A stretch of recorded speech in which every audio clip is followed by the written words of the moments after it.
ஆணா இருந்தாலும் சரி, பெண்ணா இருந்தாலும் சரி, வரன் தேடல்ல போறாங்க. ஒரு ஆண்மகனுக்கு வரன் தேடுறாங்க. 7ல சனி பகவான். அப்ப அந்த 7ல சனி பகவான் இருந்தா, மானார் உடம்பு, கருப்பு, இல்லைன்னா கல்யாணம் லேட் ஆகும். வருஷக்கணக்குல வந்து பொருத்தம் பார்த்துக்கிட்டு கல்யாணம் செட் ஆகாமயே இருக்கிறது. அது மாரி சாதனம் நெறைய இருக்கு. ரொம்ப வருஷக்கணக்குல பொருத்தம் பார்ப்பாங்க. எல்லாமே ஓகே ஆகும். இப்ப அ பொருத்தம் 10க்கு 10 பொருத்தம் இருக்கும். ராகு இருக்காது, செவ்வாய் இருக்காது, எல்லாமே இருக்கும். கரெக்ட்டா குழந்தை பாய்க்க ஒரு 10 மாசம் ஆகும். எல்லாமே சொல்லுவோம். இருந்தாலும் வந்து இல்லைங்க பொண்ணு குட்டையா இருக்கு. மணார் உடம்பா இருக்கு. கருப்பா இருக்கு. 7ல சனி இருந்தா எப்படிங்க? கருப்பா தாங்க இருக்கும். ஆனா அதே நேரத்துக்கு 7ல சனி இருந்து கருப்பா இருக்கு அப்படின்னா, இதே 7ஆம் இடத்துல வந்து கேது பகவான் இருக்காரு. அப்ப அது வந்து கேது பகவான் இருக்கும்போதும், அந்த பொண்ணு வந்து பிடிக்காத மாரி தான். சொத்து சுகம் எல்லாமே இருக்கும். பிடிக்காத மாரி தான் இருக்கும். 7ல ராகு இருந்தா பிரம்மாண்டமா இருக்கும். பெரிய லெவல்ல இருக்க மாரி இருக்கும். இவங்க பயந்துக்குவாங்க. ஐயோ! அது பெரிய இடமா இருக்கு. நம்ம போய் அங்க போய் அடிமையா இருக்க முடியாது. அப்படிங்கிற மாரி வரும். ஆனா 7ல வந்து சனி பகவான் வக்கரத்துல இருந்தா சூப்பரான பொண்ணா இருக்கும். யாருமே எதிர்பார்க்க மாட்டாங்க. நெறைய வரன் பார்த்துட்டே இருந்திருப்பாங்க. செட் ஆகியிருக்காது.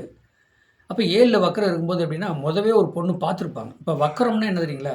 மொத போய் பார்க்குறோம். அந்த பொண்ண விட்டுருவாங்க. வழியே பார்ப்பாங்க வருஷக்கணக்குல. கடைசியில பார்த்தீங்கன்னா, ஒண்ணும் வழி இல்லாம, இந்த மொத பார்த்த பொண்ணு பாருப்பா, அது கல்யாணம் ஆயிடுச்சுன்னு ஒரு புரோக்கர கூப்பிட்டு கேளுங்க அப்படிம்பாங்க. கேட்டா இருக்கும்பாங்க. உடனே 7 கூடயும் வக்கரமானாலும், 7ஆம் இடத்துல சனி வக்கரமா இருந்தாலும் சரி, அந்த மொத பார்த்தான் பாரு, அந்த பொண்ணு வந்துரும் மணவறைக்கு. அதத்தான் கல்யாணம் பண்ணுவாங்க. ஆனா, சூப்பரா இருக்கும் அந்த பிள்ளை. எல்லா வகையிலுமே. ஏன்னா 7 கூட 7ஆம் இடத்துல சனி இருந்து வக்கரமா இருந்தா நல்ல பொண்ணா தான் அமையும். ஆனா வக்கரம் இல்லாம 7ஆம் இடத்துல சனி பகவான் இருந்தா, பொண்ணு சுமாரா, மானார் உடம்பா, கருப்பா, கொஞ்சம் வயசான தோற்றமா, இந்த மாரி தான் வந்து அமையும். இதுக்காக நம்ம நம்ம பயப்படணும் அப்படிங்கிற ஒரு அவசியம்லாம் கிடையாது.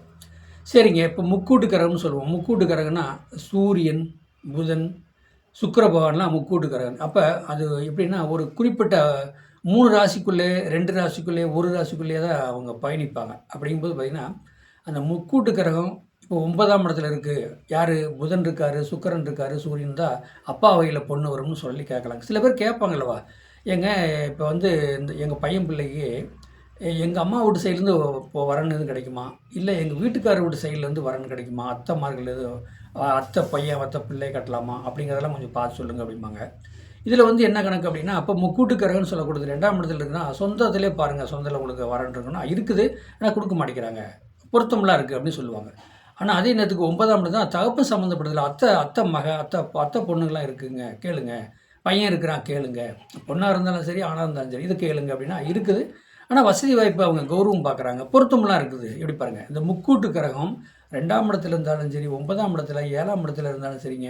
அவங்க சொந்த பந்தத்திலே பொண்ணு நெறைய இருக்குங்க. அத்தை வீட்ல 2, 3 பொண்ணு இருக்கும். இந்த பையனுக்கு நீங்க வரன் பார்க்குறப்ப இருந்தா பொண்ணு இருக்கும். இதே நேரத்துக்கு பொண்ணுக்கு நீங்க வரன் பார்க்குற மாப்பிள்ளைக்கு இருப்பாங்க. ஆனா குடுக்க மாட்டாங்க. வசதி வாய்ப்பு, கௌரவம் பார்ப்பாங்க. அங்க எப்படி நம்ம குடுக்குறது? ஒண்ணுமே இல்லாதவங்க, கஷ்டப்படுறாங்க, சம்பளத்துக்கு போறாங்க. இப்படின்லாம் வந்து இந்த மாரி தான் அப்புறம் மாற்றம் வரும். அது பொண்ணா இருந்தாலும் சரி, ஆணா இருந்தாலும் சரி. நான் நெறைய சாதகம் பார்த்தேன். இப்ப இதில வந்து எப்படின்னா, அந்த முக்கூட்டு குருவம் தான் சொல்லும்.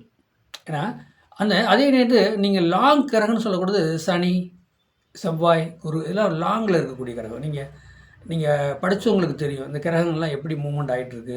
இப்ப நம்ம பூமிய சுத்தி சந்திரன் இருக்காரு. எந்தெந்த கிரகம் போயிட்டுருக்கு அப்படிங்கிறது உங்களுக்கு படிச்சவங்களுக்கு எல்லாத்துக்குமே தெரியும். தெரியாம ஒண்ணும் இல்ல. நீங்க நெட்ல ஆண்ட்ராய்டு மொபைல்ல போட்டீங்கன்னு தெரியும். இப்ப நம்ம பூமிய சுத்தி எத்தன கிரகம் போயிட்டுருக்கு. நம்ம லாங்ல இருக்க கிரகம் என்ன? செவ்வாய், சனி, இப்ப குருலாம் லாங்ல இருக்குது. இப்ப கிரகத்திலேயே பெரிய கிரகம் வந்து குரு பகவான் தான். குரு தான். அப்ப அந்த மாரி ஒரு அமைப்பில உள்ளது. நீங்க வரன் எப்படி பார்க்கலாம்? என்ன மாரி அப்படிங்கிறது முக்கூட்டு கிரகத்த வச்சு நீங்க வரன் பார்த்து, அத கண்டிப்பா கண்டுபிடிச்சு நீங்க மேரேஜ் பண்ணிக்கலாம். வாழ்க வளமுடன் வாழ்த்துக்கள். என்னுடைய சேனல சப்ஸ்கிரைப் பண்ணுங்க. பெல் பட்டன் ஆன் பண்ணுங்க. மத்தவங்களுக்கு ஷேர் பண்ணுங்க. ஆன்லைன் அஸ்ட்ரோ பழனி டிவி பாருங்க. எல்லா இதுவும் எல்லா வீடியோ அதில இருக்கு. மத்தவங்களுக்கு ஷேர் பண்ணுங்க. சப்ஸ்கிரைப் பண்ணுங்க. பெல் பட்டன் ஆன் பண்ணுங்க. 95 14 77 10 74 நம்பருக்கு வாட்ஸ்அப்ல சாதகம் அனுப்புங்க. தெளிவா பேசப்படும். வாழ்க வளமுடன்.